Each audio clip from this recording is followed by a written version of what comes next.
J'utilise l'iPhone 17 depuis 6 semaines. J'ai essayé plusieurs configurations pour obtenir des prises de vue plus cinématographiques. Oui, il est tout à fait possible d'obtenir de superbes photos avec ce téléphone tel quel.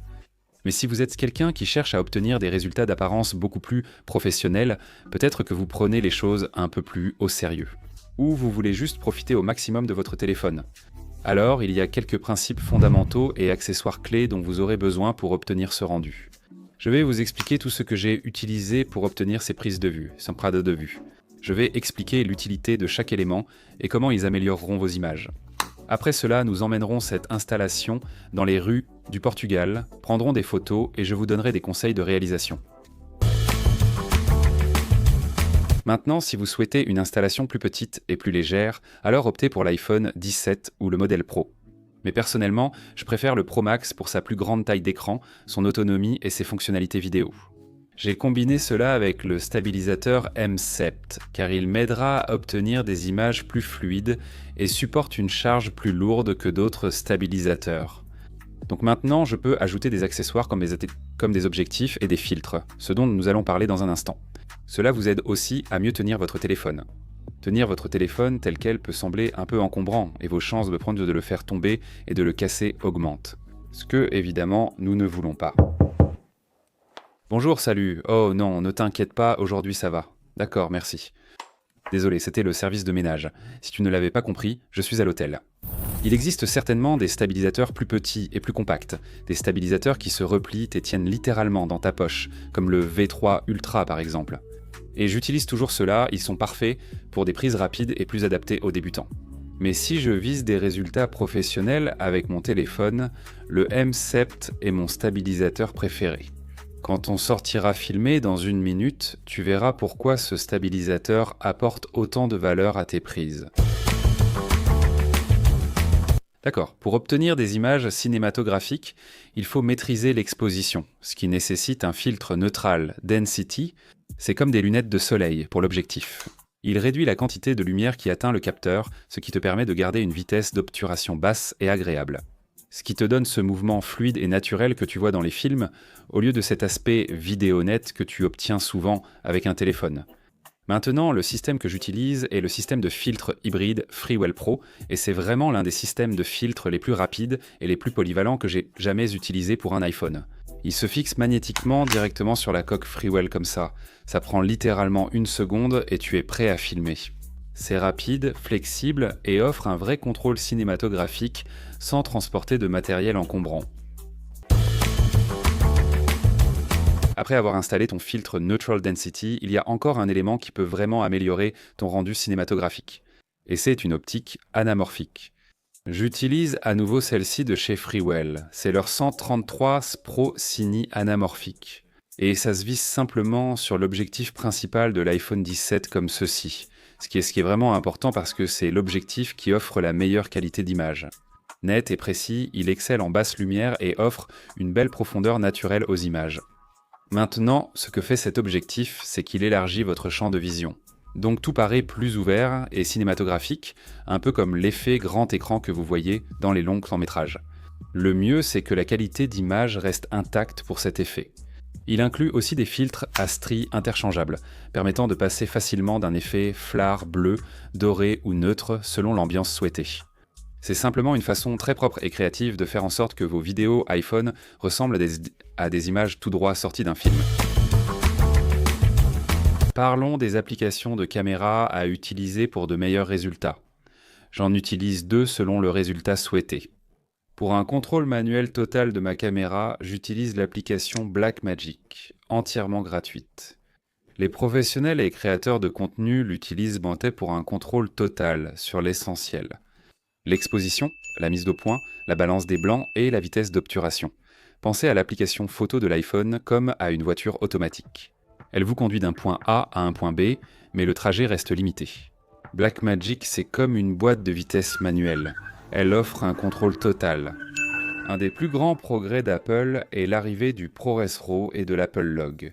ProRes RAW vous offre une flexibilité incroyable en post-production. Pensez à la plage dynamique, au contrôle des couleurs, tout ça, mais cela a un coût énorme en termes de taille de fichier. Par exemple, 1 minute en 4K à 60 images secondes. ProRes va consommer environ 6 gigaoctets d'espace. Passez à ProRes RAW et cette même minute peut atteindre 12 à 15 gigaoctets. Ainsi, filmer 10 minutes peut générer plus de 100 Go de vidéo. Et ça, c'est même avant d'avoir commencé le montage. Si vous filmez toute la journée comme nous, vous aurez absolument besoin d'un disque dur externe. J'utilise celui-ci de OM, il fait 2 téraoctets et c'est un vrai sauveur si votre téléphone est plein en tournage. Voici ma recommandation si vous évitez les fichiers volumineux. Il n'est pas nécessaire de filmer en ProRes RAW pour un rendu cinématographique. En passant à Apple Log High Efficiency Video Coding H265, vous gardez une plage dynamique plate idéale pour l'étalonnage avec des fichiers bien plus petits. Pour une comparaison rapide, en High Efficiency Video Coding Apple Log, une minute de vidéo 4K à 60 fps pèse environ 300 à 500 mu. C'est environ 20 fois plus petit que ProRes RAW. Maintenant, une chose à noter ici, c'est que les images tournées en Apple Log auront un aspect plat et délavé. C'est tout à fait normal. Apple Log ne fait que préserver tous ces détails dans votre image. Pour retrouver un espace colorimétrique normal, il suffit d'appliquer une table de correspondance des couleurs recommandation 709 ou un pré-réglage de conversion. C'est facile, il suffit d'ajouter une étape au calibrage des couleurs. Je mettrai un lien vers une table de correspondance des couleurs de conversion Rec 709 gratuite dans la description ci-dessous. Maintenant, si tout cela commence à vous sembler beaucoup trop technique et compliqué, ne vous inquiétez pas. Je ressens sincèrement votre douleur. Je suis déjà passé par là. Si c'est votre cas, utilisez l'appareil photo intégré de l'iPhone. Parce que cela, combiné à un filtre Neutral Density, vous donnera quand même d'excellents résultats. Donc maintenant, nous savons quels réglages utiliser. Nous savons quels accessoires vont nous aider à obtenir un rendu plus cinématographique. Alors, allons dans les rues du Portugal et commençons à filmer quelques séquences. D'accord, nous y sommes.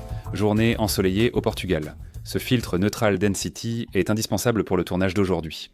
Petite précision, je filmerai la plupart de ces plans en 4K à 50 images par seconde pour pouvoir ralentir si nécessaire. Très bien, commençons simplement avec quelques plans de base, des mouvements de caméra, puis je passerai à des techniques plus intermédiaires et avancées. Maintenant, vous vous demandez peut-être s'il est vraiment nécessaire d'utiliser un stabilisateur. Les smartphones offrent aujourd'hui une stabilisation d'image impressionnante, ce qui rend la question légitime. Un stabilisateur fait bien plus que stabiliser vos images. Par exemple, celui-ci possède une perche télescopique intégrée, ce qui me permet de filmer très près du sol en avançant. C'est vraiment difficile de faire ça à la main sans se casser le dos et sans avoir des images tremblantes, évidemment. Un stabilisateur offre une portée accrue pour vos prises de vue. Obtenir plus de portée ajoutera vraiment de la valeur à vos vidéos. Prenez ce plan ici par exemple, en commençant bas et en montant alors que ce tramway passe à cet endroit. Encore une fois, il est très difficile de passer du sol à une position en hauteur lorsque vous filmez à la main. Un stabilisateur rendra les mouvements avant bien plus fluides, idéal pour obtenir un plan soyeux comme celui-ci. Cela va vous aider à garder votre horizon bien droit sans avoir à y penser, et cela va aussi vous permettre de réaliser des plans beaucoup plus avancés plus facilement.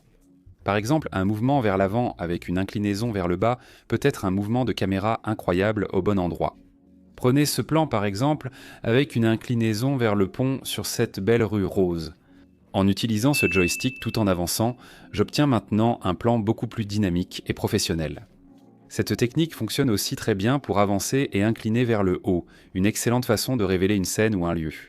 Donc, en ce qui concerne un élément crucial pour filmer des vidéos cinématographiques, un stabilisateur figure en haut de cette liste. D'accord, passons en mode mini masterclass. Si vous voulez des images cinématographiques avec votre téléphone qui ont vraiment l'air intentionnel, avec des mouvements fluides, un cadrage propre et rien de ce look amateur pointé-tiré, alors laissez-moi vous présenter 8 techniques que vous pouvez utiliser lors de votre prochain tournage pour obtenir des images dignes d'un film hollywoodien. D'accord, la première consiste à jouer avec. La lumière est l'un des outils cinématographiques les plus puissants. Regardez ce plan. Par exemple, avancez dans une ruelle pendant que la lumière du soleil scintille à travers les interstices. Le scintillement apporte des reflets naturels et dynamise un mouvement simple. Vous pouvez rester basique, simplement avancer, ou être plus créatif en avançant tout en inclinant vers le bas en même temps. Le mouvement apporte profondeur et intérêt. On peut aussi jouer avec la lumière via le contraste et les silhouettes. Regardez ce plan. Par exemple, je verrouille l'exposition sur les hautes lumières en avançant dans cette ruelle. En dirigeant la caméra vers le soleil, les personnes apparaissent en silhouette, ce qui crée un contraste et une ambiance cinématographique.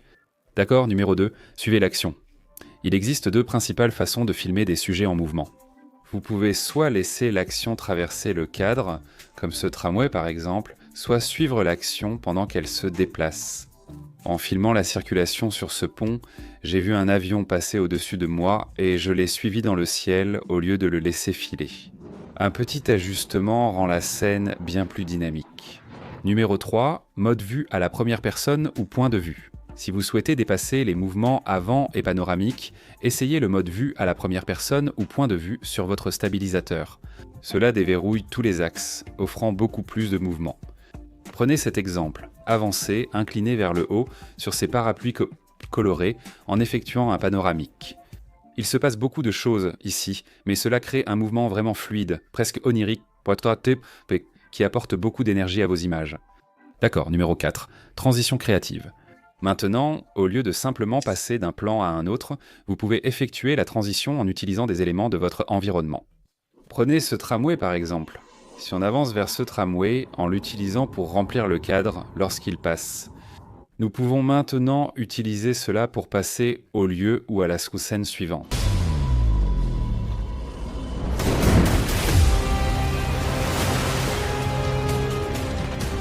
Numéro 5, inclinez la caméra vers le haut pour accentuer le drame et donner au bâtiment une apparence plus imposante. Vous pouvez aussi ajouter de la symétrie ou une rotation. Par exemple, regardez vers le haut sous l'arche et effectuez une rotation de 360 degrés. Un stabilisateur facilite et fluidifie ces mouvements. Ou ce plan par exemple, en pointant sous l'arche, puis on incline la caméra vers le bas en avançant. Beaucoup de symétrie et d'intérêt visuel. Très cinématographique, d'accord. Numéro 6. Filmer le même plan 2 fois. Un moyen simple de capter l'attention plus longtemps est de filmer le même plan 2 fois, une fois en grand angle et une fois en plan serré. Par exemple, ce plan large en parallaxe de ces parapluies, puis le même mouvement mais en plan plus serré. Alterner entre ces 2 plans maintient le public engagé, car il voit à la fois l'environnement et les détails. Numéro 7, utilisez le ralenti pour donner du style.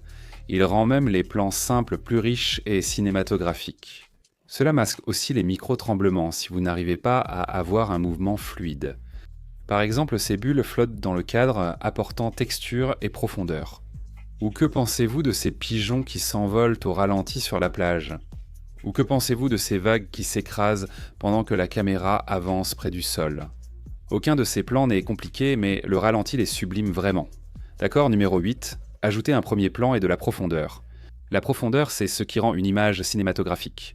Donc, au lieu de tout filmer de façon plate et de face, placez quelque chose entre vous et votre sujet. Par exemple, avancez entre ces 2 scooters vers ce bâtiment ou passez par une porte pour entrer dans une rue. Ou que diriez-vous de ces 2 rochers? L'avant-plan ajoute symétrie et profondeur, créant des couches.